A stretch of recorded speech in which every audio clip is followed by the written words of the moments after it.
사랑합니다. 성도 여러분, 수요일 아침 냉천골의 아침 말씀 묵상 시간입니다. 오늘도 주의 은혜로 힘차게 한날을 살아가며 주의 축복 누리십시다.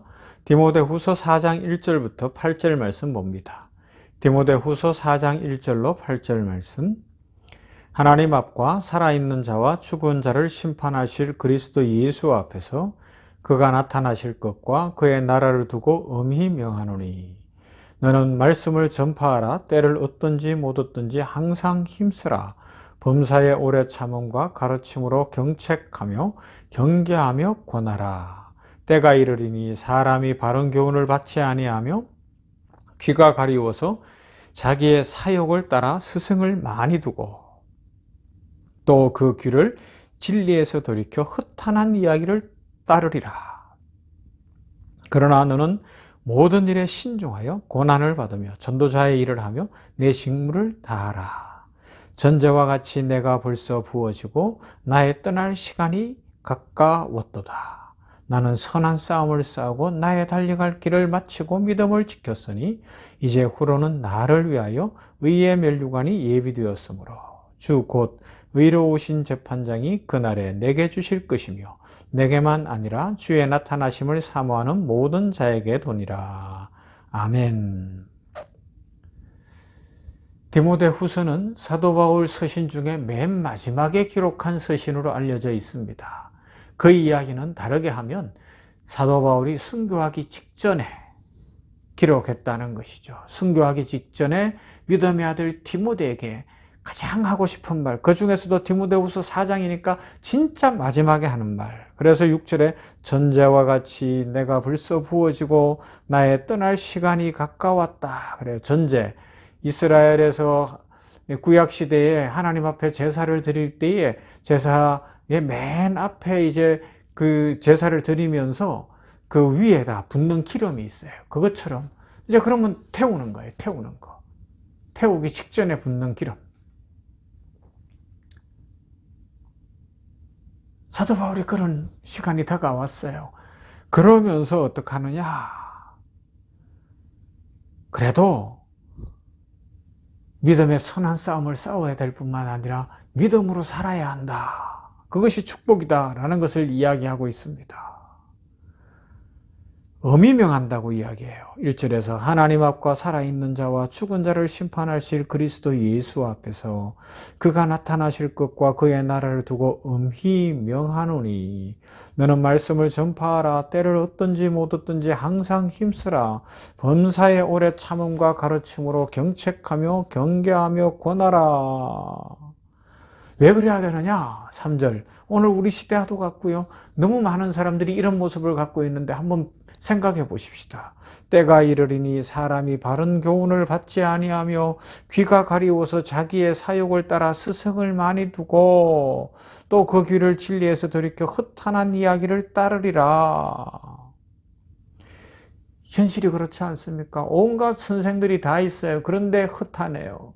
사람의 마음을 미혹게 해요. 2단, 3단도 많아요. 사이비도 이제는 사람들의 삶을 파괴하는 쪽이 더 많아지는 거다니까. 문화라는 이름으로, 사상이라는 이름으로 뭐 그렇게 하는데 그게 과연 사람들의 삶을 행복하게 하고 진리 위에 서게 하고 바른 길 가게 하는 것인가? 여기에 대해서 진짜 의문점을 가져봐야 되는 시대가 된 거예요. 그죠? 사람을 넘어뜨리려는 일들이 많습니다. 그래서 5절 그러나 너는 모든 일에 신중하여 고난을 받으며 전도자의 일을 하며 내 직무를 다하라. 끝까지 복음을 지키고 고난 속에서도 신앙을 지키라는 거죠. 하나님 앞에 말씀을 전파하는 삶, 말씀밖에는 살 길이 없어요. 말씀만이 소망이에요. 말씀만이 능력이에요. 말씀이 이 세상 사람들 심령에 심어져야 다시 회복될 줄로 믿습니다. 살아나게 될 것입니다. 이런 은혜가 있기를 간절히 소망합니다. 자, 보세요. 우리 인생은 치열한 전쟁이라고 이야기해도 틀리지 않습니다. 욥기서에 이런 고백이 나와요. 5장 7절 인생은 고난을 위하여 났나니 불티가 위로 나름 같으니이다. 이게 인생이 고난이라고 욥은 노래를 부르잖아요. 자, 어때요? 인간은 태어나면서부터 생존을 위한 싸움을 시작을 합니다. 어머니의 뱃속에 평안한 환경을 떠나서 병균과 사고와 위험이 득실거리는 세상에 태어나 이 거대한 환경의 도전을 매일매일 매순간 받잖아요. 그리고 인간은 평생 의식주의 문제와 가족을 위해 교육을 받고 직장을 다니고 힘겹게 살아야 되고요. 욕심과 탐욕도 부려야 되고 온갖 일들이 다 있어요. 다 있어요. 그래서 더더욱 더 나아가면 살아있는 한 인간은 천재지병과 질병을 자기 의지로만 피할 수 있는 게 아니더라는 것입니다. 오늘날 인간은 지구온난화로 인해서 천재지병과 다양한 질병에 노출되어 있고요. 세계 정상들이 모여서 기후, 환경, 별 이야기를 다 해도 자기네 나라 경제 발전이 중요하기 때문에 다른 나라 보고 너나 해라 그러면 하겠냐고요. 안 하잖아요. 이게 지금 심각한 상황이 됐어요. 그것뿐입니까? 예수 믿는 사람들은 심각한 영적 전쟁도 있죠. 디모데전서 6장 11절 오직 너 하나님의 사람아 이것들을 피하고 의와 경건과 믿음과 사랑과 인내와 온유를 좇으며 믿음의 선한 싸움을 싸우라. 영생을 취하라. 이를 위하여 내가 부르심을 입었고 많은 증인 앞에서 선한 증거를 증거하였느니라 말씀하고 있습니다. 마귀는 세속, 탐욕, 근심, 걱정, 시험, 질병 이런 것들을 통해서 믿는 자들을 죽이고 멸망시키려고 계속해서 공격을 합니다. 그래서 바울이 오늘 성경 말씀에서 디모데에게 이야기하는 것처럼 그가 살아온 인생은 믿음의 선한 싸움이었어요. 복음 전파를 위해서 숱한 고난을 겪었습니다. 그러하기 때문에 강하고 담대하라고 그럴지라도 고난을 이기며 끝까지 복음을 전하라고 이야기하고 있는 것이죠. 그러면서 그가 하는 이야기가 뭐예요? 그런 믿음의 선한 싸움을 싸우면서도 나는 끝까지 달려왔다. 믿음의 선한 싸움을 잘 싸웠다고 이야기하는 겁니다. 우리는 의심을 가질 때가 있잖아요. 왜 기도했는데 이런가? 왜 하나님은 나는 복을 안 주는가? 왜 내 인생은 풀리지 않는가? 왜 내 인생의 어려움이 이렇게 많은가? 하나님 진짜 살아계시긴 한가? 막 이런 의문점들을 갖는데 사도 바울이 겪었던 고난과 어려움은 그가 나쁜 짓 해서 그런 건 아니에요. 현실에서 밥만 먹고 살기 위해서 노력해서 그런 것도 아닙니다. 그러면요, 복음을 위해서 살아가는데도 수많은 공격을 받고 수많은 어려움을 겪고 목숨의 위협이 한두 번이 아니었어요. 그런데 믿음의 사람 바울은 어떻게 고백해요? 하나님의 은혜라는 겁니다. 나의 달려갈 길을 다 마치기까지 나는 이 길을 걸어간다는 겁니다. 이 믿음 잃지 않겠다는 것이고 이 믿음의 길에서 벗어나지 않겠다는 것이며 믿음의 용사가 되겠다고 고백하고 있습니다. 할렐루야, 이것입니다. 성도의 특권입니다. 하나님이 힘 주십니다. 하나님이 축복 주십니다. 하나님이 은혜를 더하십니다. 그래서 로마서 12장 2절 너희는 이 세대를 본받지 말고 오직 마음을 새롭게 함으로 변화를 받아 하나님의 선하시고 기뻐하시고 온전하신 뜻이 무엇인지 분별하도록 하라 하시는 말씀을 우리는 가슴에 새겨야 합니다. 사도 바울은 끝까지 믿음을 지켰습니다. 자신은 믿음을 지켰다고 당당하게 믿음의 아들 디모데에게 이야기하고 있습니다. 어떻게 해야 믿음을 지키는 겁니까? 이 하나님 나라 비유 중에 씨 뿌리는 비유에서 답을 한번 상징적으로 찾아볼 수 있어요. 씨 뿌리는 비유에서 뿌린 씨가 길가에 떨어졌다는 건 뭐예요? 영적으로 보면 무관심적인 신앙을 의미한다고 할 수 있습니다. 하나님께서 믿음을 주셔도 우리가 믿음을 심고 자라게 하려는 의지가 없으면 마귀에게 빼앗겨요. 말씀이 아침마다 들려주고 말씀이 들려줘도 그것을 나에게 주시는 말씀으로 내가 받고 마음에 심고 말씀대로 살지 않으면 마귀가 뺏어간다는 겁니다. 돌밭은 뭐예요? 씨가 뿌려졌다는 것, 돌밭에 형식적인 믿음을 상징한다고 할 수 있어요. 형식적인 믿음은 자라나지 않습니다. 늘 머리와 입술로만 믿음 생활을 할 뿐입니다. 그냥 믿는 척 하는데 말은 화려한데 내용이 없어요. 삶이 없어요. 그러면 안 된다는 것이죠. 가시떨기에 떨어진 씨앗은 이 세상의 것에 대한 탐욕에 짓밟힌 믿음을 상징한다고 할 수 있습니다. 육신의 안목의 정욕과 이 땅에서의 부귀영화를 추구하는 거죠. 그 삶에서 벗어나야죠.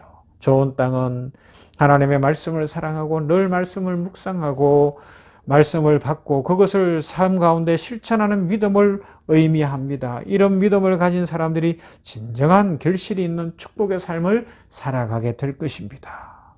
사랑하는 성도 여러분, 사도 바울이니까 이런 고백을 한다 생각하지 마시고 믿음의 사람들은 누구나 이런 고백을 할 수 있음을 믿으며 저와 우리 성도들 모두가 우리도 믿음으로 한번 살아가 보십시다. 전쟁터 같은 이 현실, 선한 싸움을 싸워야 되는 이 영적 전쟁의 현실까지 있는 이 현실 속이지만 하나님을 의지하며 우리 말씀을 전하고 말씀을 붙들고 끝까지 말씀으로 살아가십시다. 하나님께서 복 주실 줄 믿습니다. 하나님께서 은혜 더하실 것이고 우리 인생을 평안케 하실 것이고 우리에게 마음에서부터 솟아나는 생수가 있게 하실 것이며 속에서부터 솟아나는 기쁨이 있게 하실 것이며 날마다 감사 찬송 넘치게 하실 줄로 믿습니다. 이런 은혜를 누리시기를 주님의 이름으로 축원합니다. 좋으신 하나님 감사합니다. 수요일 아침입니다. 이날 하나님의 은혜와 축복을 구합니다. 우리들 사도 바울과 같은 믿음의 용사들이 되게 하옵소서. 끝까지 믿음 잘 지키게 하옵소서. 아버지 하나님이여, 아침에 결심한 걸 저녁까지 지켜갈 수 있게 하시고 오늘 결심한 건 내일까지, 또 이달에 결심한 것 이 한 달 동안, 그리고 다음 달에도 날마다 이렇게 성장이 있는, 성숙이 있는 우리 모든 성도들이 되도록 믿음의 믿음을 더하여 주시옵소서. 사랑 많으신 아버지 하나님 간절히 구합니다.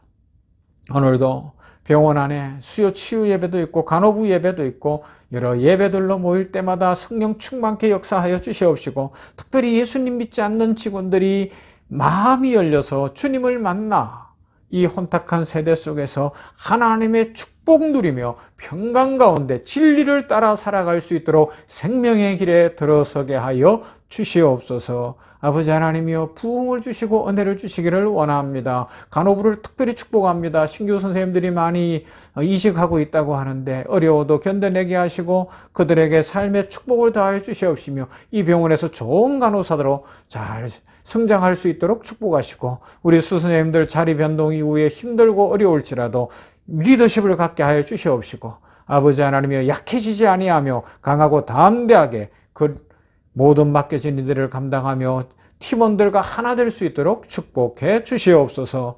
아버지 하나님의 은혜와 긍휼을 구합니다. 오늘도 우리들 삶을 지켜주시고 은혜를 더하시사 기쁨과 감사 속에 찬송 넘치게 하여 주시옵소서. 예수님 이름으로 기도하옵나이다. 아멘. 찬송할까요? 우리 오늘은 찬송가 390장을 찬송하도록 하십시다. 390장입니다.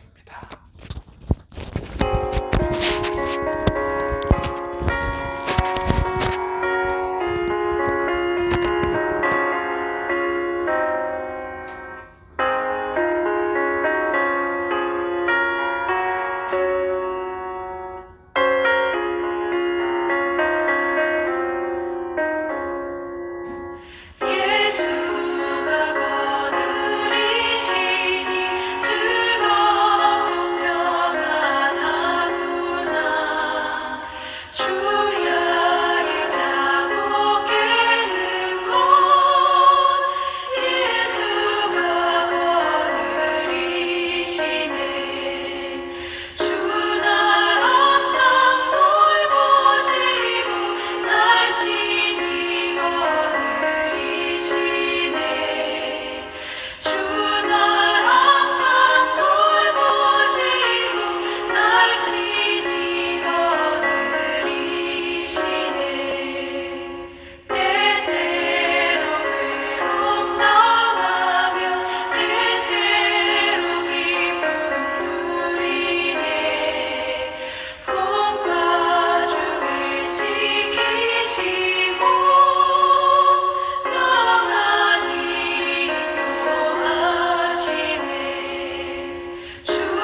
주